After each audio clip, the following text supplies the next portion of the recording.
ನಮಸ್ಕಾರ ಸ್ನೇಹಿತರೆ.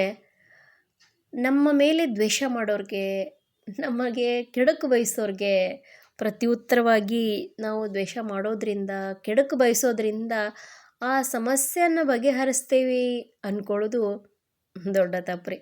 ಸಮಸ್ಯೆ ಇನ್ನೂ ದೊಡ್ಡದಾಗುತ್ತಾ ಹೋಗ್ತದೆ.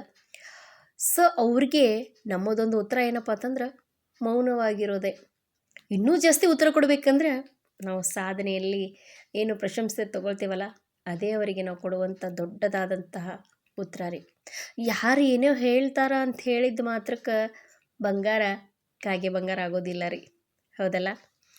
ಸೊ ಹಂಗೆ ಯಾರ ಮಾತನ್ನು ತಲೆ ಕೆಡ್ಸ್ಕೊಳಕ್ಕೆ ಹೋಗ್ಬೇಡ್ರಿ. ಯಾರು ಏನೇ ಹೇಳಿದ್ರು, ಯಾರು ಏನೇ ಕೆಡಕ್ಕೆ ಬಯಸಿದ್ರು, ಭಗವಂತ ಒಬ್ಬ ನಮ್ಮ ಜೊತೆಗಿದ್ರೆ ಸಾಕ್ರಿ. ಒಂದು ತಿಳ್ಕೊಳ್ರಿ, ಭಗವಂತ ಕೊಡಬೇಕನ್ಸಿದ್ದನ್ನು ಯಾರಿಂದಲೂ ತಪ್ಪಿಸ್ಲಿಕ್ಕೆ ಸಾಧ್ಯ ಇಲ್ಲ. ಭಗವಂತ ಕೊಡೋದನ್ನು ತಪ್ಪಿಸಿದ್ದನ್ನು ಯಾರಿಂದಲೂ ಕೊಡಲಿಕ್ಕೆ ಸಾಧ್ಯ ಇಲ್ಲರಿ. ಭಗವಂತನ ಇಚ್ಛೆಯಿಂದನೇ ಈ ಜಗತ್ತು ನಡೆಯುತ್ತೆ. ಸೊ ಯಾರು ಏನೇ ಬಯಸಲಿ, ಯಾರು ಏನೇ ಅನ್ನಲಿ, ನಮ್ಮ ಭಗವಂತ ಆಶ್ರಯದಾತ ಇದ್ರೆ ನಮ್ಗೆ ಒಳ್ಳೆಯದೇ ಆಗುತ್ತೆ.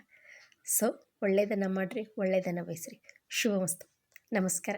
ಹರೇ ಕೃಷ್ಣ.